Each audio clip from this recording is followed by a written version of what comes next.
Hello, welcome to Left My Grief Cafe. May I take your order, please? Welcome to a brand new episode of Lunch with Doug Plus, a unique and fun experience brought to you by the Music Exurbia Project. We are here today thanks to the generous support of our esteemed sponsors. John's Barbershop, located at 121 West Cherry Street in Nevada, Missouri. Open Tuesday through Friday, 10:30 a.m. to 6:30 p.m. Walk-ins only, no appointment needed. The American Legion Post number 2, located at 402 East Cherry Street in Nevada, Missouri, newly remodeled with a clean, fresh look. Hello, everyone. Welcome to the show. And as promised, I have Jason Derek Watts. But I know you as Jason Derek Music from your musical side, but the Jason Watts, I guess you're an author, a book author. Watson, sorry. Yeah. You write books, you make music, you've dabbled in a number of things in the creative world. That's why you're here today, really. I'm excited to learn about you. How are you today? I'm living the best, man. And being here with you, that's making my life even better. So, I mean, this is great. No, I'm excited. So, yeah. Well, it's very, very exciting to have you. And you're kind of on the ground floor. Like, I've been in the podcasting world and you may not even know that I podcast. We met because of music. But like I said, I've been podcasting for about 8 years now, but we're now you're going to be about the 5th episode of the televised. We've now got a TV channel too. So we're moving things up. So it's a really exciting time for the With Doug brand and the Lunch with Doug, podcast. So just excited to have you here. So okay, so I'll catch the listeners up. Well, thanks how we for met. having me at this point. No, I really appreciate it. Right. Yeah. Well, I met you because, and you may not even know this, I was searching for venues to like play at in your area. Okay. And so I got connected with you. You were then working with a venue that you were kind of booking some shows, but I also noticed that you played and we had a long engagement of talking via email. I was like, this guy, he's just really a connected guy that's been doing it for a long time, different things. So tell me, I guess let's go back to how did you get into the creative, just being creative in general? Where did this all begin for you? I mean, like if I'm doing my life story, right? Like, so, I mean, which almost feels like that's kind of the way it is for this, because I would say like by the time I was, a kid, I was already banging on pots and pans. Like, you hear the stories and stuff like that. So 13th birthday, 12th, 13th birthday, I got like the drum set, and that kind of settled some things in. Parents got me, I think really just, they didn't know what to do with me. I was just an out of control kid and, they were going to church and different things like that. And I'm listening to Iron Maiden and, different kinds of weird Talking Heads and just weird stuff. And they knew some kids at church that just happened to play some music. And unfortunately, they just happened to be a little too old. But I was good enough to get in with them eventually. And that just kind of really set it off. So I'm about 15, 16, just kind of learning about open mics, which I should not know at that time. And and that really just kind of sets you off on kind of a different adventure. So I played a lot of different things. At the beginning, I think I was folk music. That was kind of what I grew up with, and kind of different things like that. But, grunge music and heavy metal were really big when I was, at that age. So after playing around with a few different bands, I really settled in with kind of like one of those birthday bands. When you were in high school, there was always this one like band that would come around to like the local skating rinks or the high schools or the different places where like the kids would play. And we just did that for a while. That was great. And I'm going to like kind of fast forward now through all of that, because that was really just kind of like being a kid and everything. And it just really, you got to taste it all. And then you kind of graduate high school and go to college. And then those kinds of things start to, you miss them. The boys start to call you different kinds of things. And there was a little bit of a reconfiguration of old bands from back in the day. People kind of drop off. And luckily I got into this fantastic band called This Machine. This Machine toured around. We got a little bit close out towards your direction.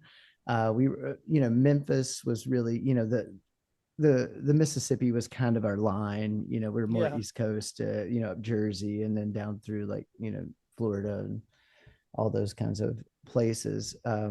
We were coming up at the time of Lamb of God and Between the Buried and Me, the same kinds of, so we're kind of in the same market as Swift and, a bunch of different bands, at the time. And I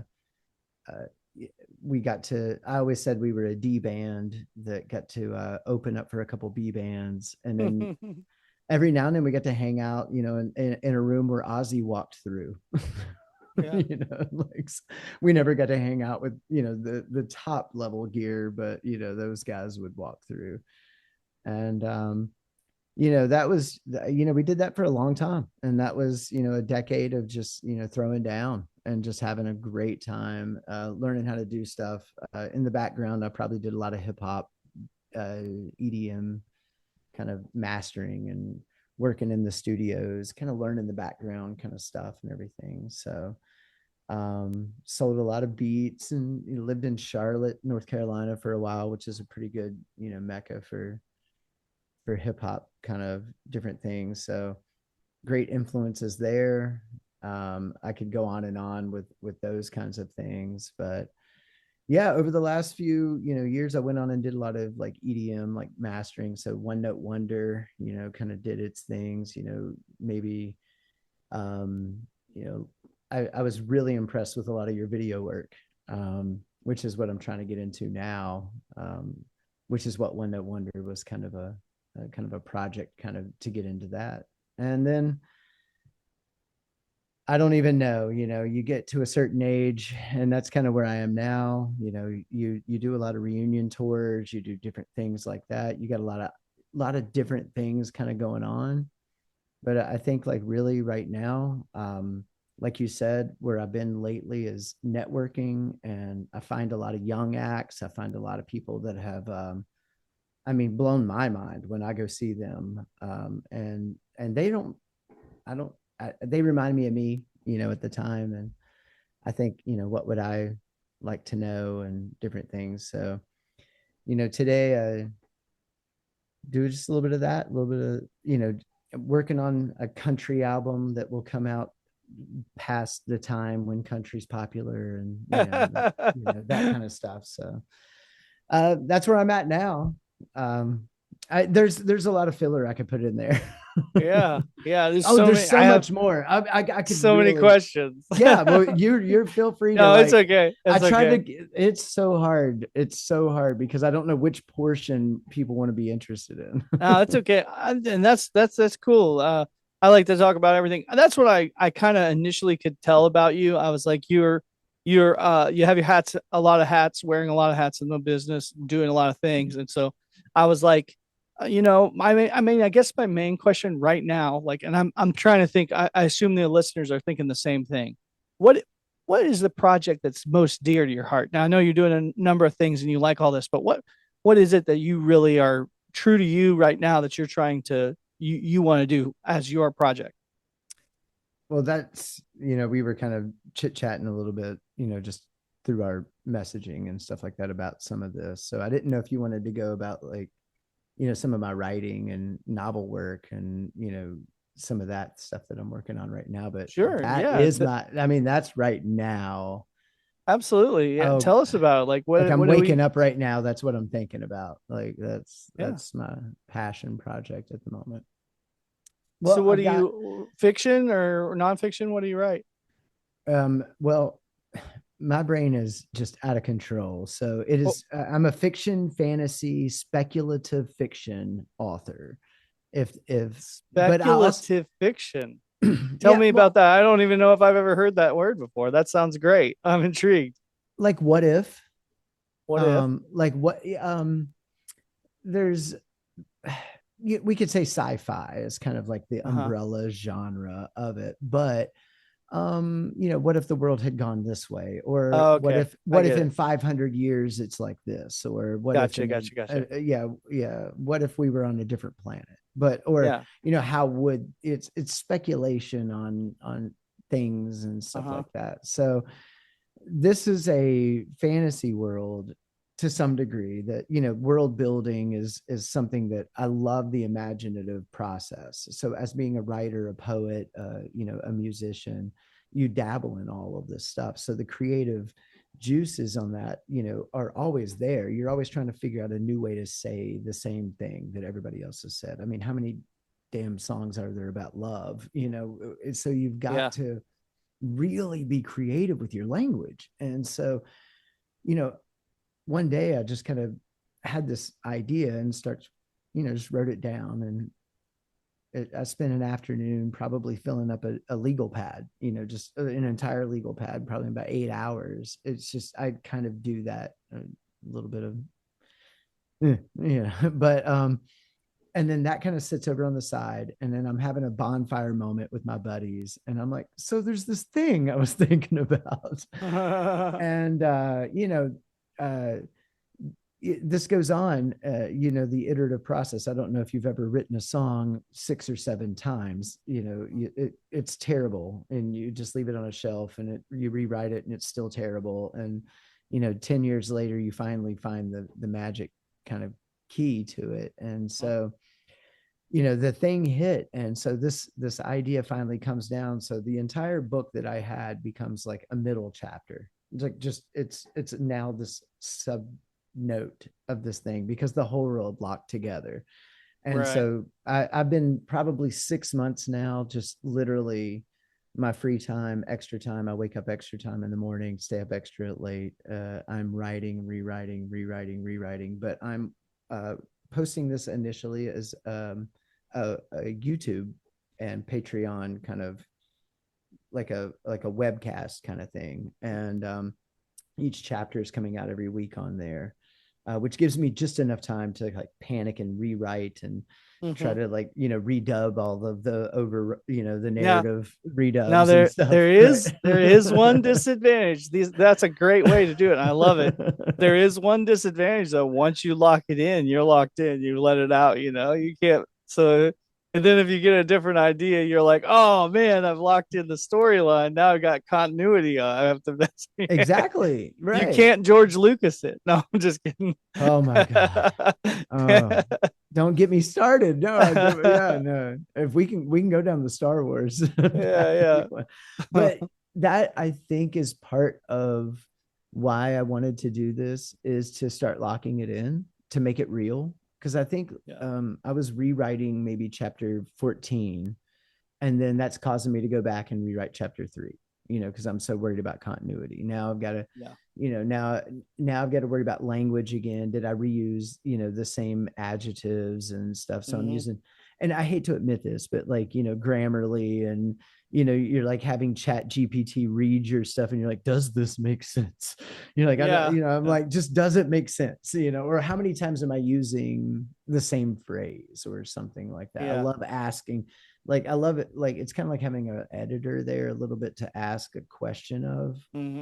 If you ask it to rewrite it, it's like garbage. Like, you can just about immediately throw that away.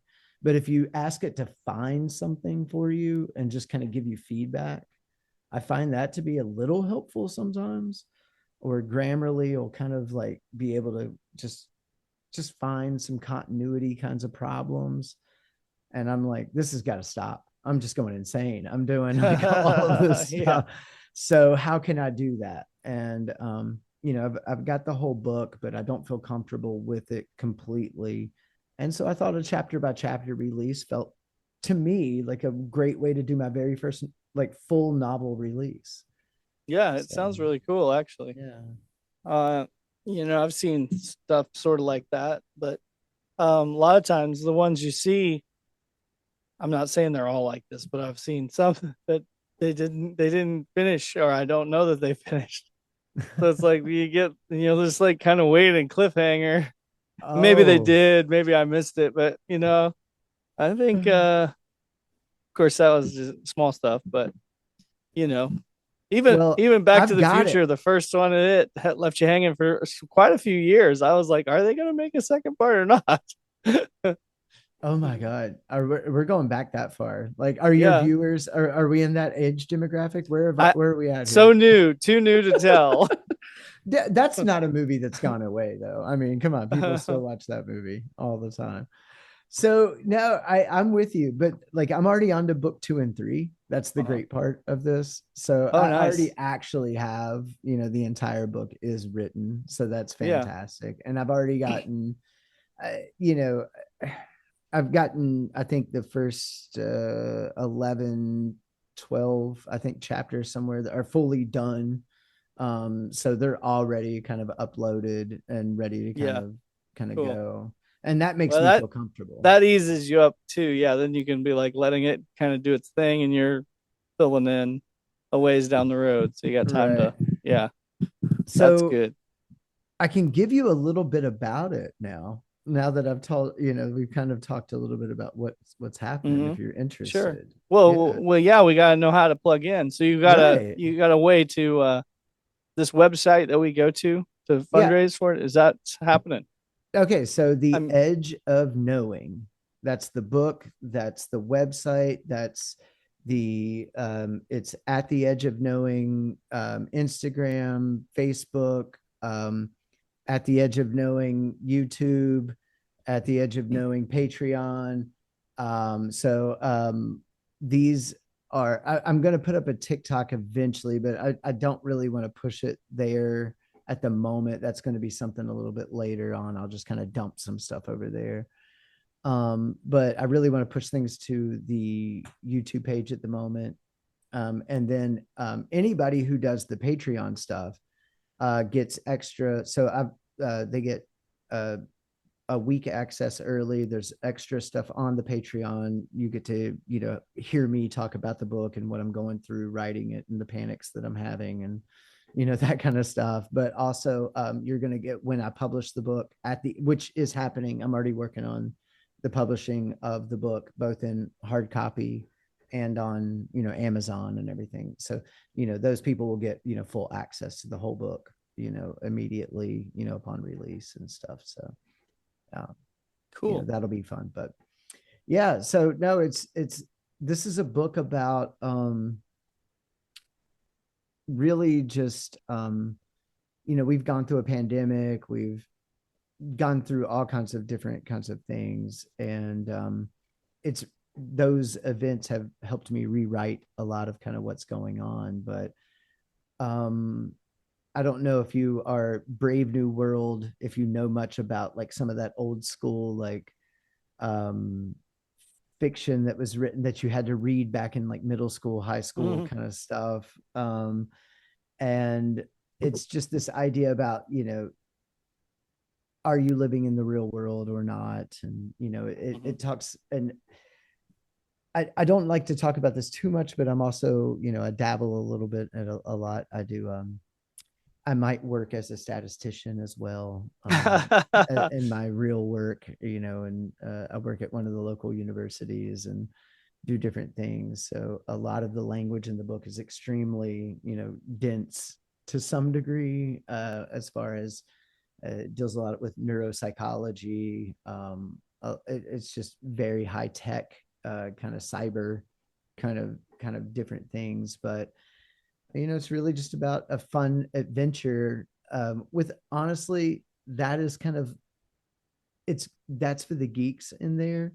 There's a great romance aspect of it. There's this wonderful, the guy who's really this oblivious guy who's living this great, wonderful life.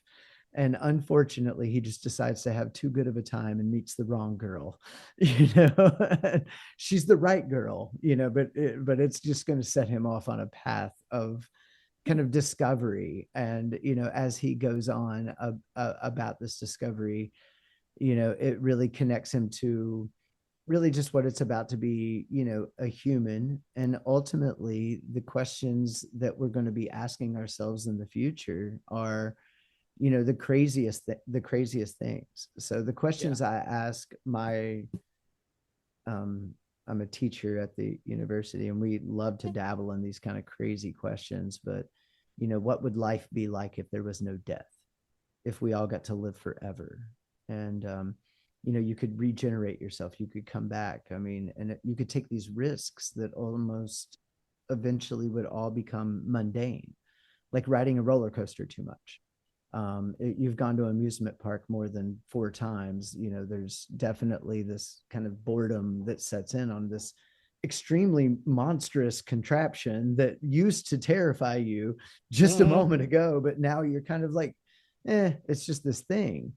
And if you didn't have this like fear of heights, everybody says, I'm not afraid of heights. I like to jump out of a plane. But if you weren't afraid of heights, you wouldn't jump out of a plane, because that would be boring. This is this weird conundrum, right? So you need this horrible thing called death, or the fear of death, or this, this kind of anxiety that goes along with life that we're all trying to hide from consistently. We're all trying to mask it through whatever, whether it's reading a novel or taking drugs or doing whatever, we're all trying to get away from really just the realities of just existing. And I think that's kind of what the ultimate kind of like question that this book really tries to get to is like, is it worth the pain to know the truth? The Plato's allegory of the cave, the Matrix, all these questions, is it worth it to unplug and go back? Yeah. Anyway, very good. So that's it. Man, that is awesome, okay, dude. That is sorry. like, you just like, man, that is it's very deep. I wasn't expecting those kind of curves, but yeah, man, this is a very intriguing, just your way you think, the thought process and everything that's happening. So yeah. If you can make it to chapter 7, I promise you, if you get to the end of chapter 7, you will not finish. You will not stop. You will make it to the end.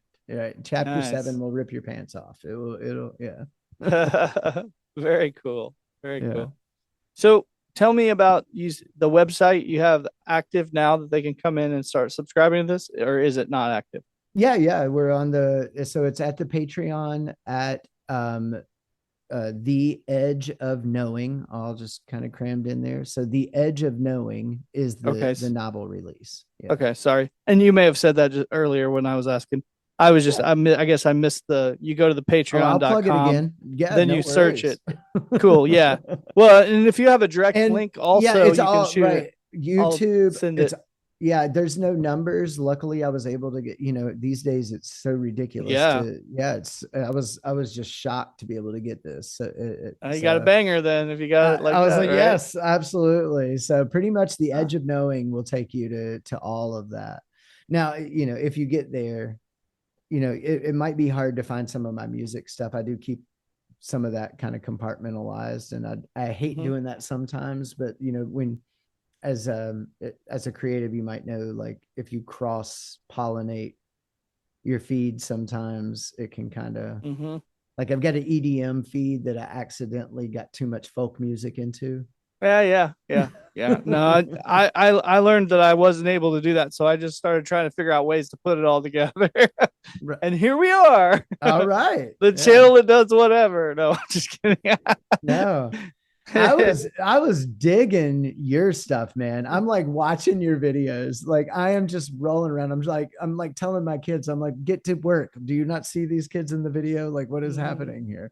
So no, I'm digging what you're doing. Yeah, definitely. Yeah. I think you may be referencing the that actually might not have been a video I produced. That one, okay. if it's Bolognium stuff, yeah, I didn't do that. Those guys do that up there. Yeah, and they're fantastic. That's why there's a lot of that zany stuff on there. So So yeah, a lot of the videos aren't. It just I'm just putting them out there. But I just like the stuff various that you're doing. people. Anything you put out, I'm always like looking at. I'm clicking on everything you're putting out. I knew what you were talking about because the Bolognium, we've been playing them a bunch this week, and they just got some really zany, psychedelic, really cool like videos out. It's awesome. All right, folks, that's where we're going to stop this interview today. We're going to do this in a couple parts because we got really talking. There was so much going on. It was a great interview, and I don't want to cut out any of it, but also I want to keep the show to a watchable thing. So we're going to have 2 more episodes with Jason coming up, so be watching for that. and check it out. So this episode is to be continued. We'll see you again soon on Lunch with Doug.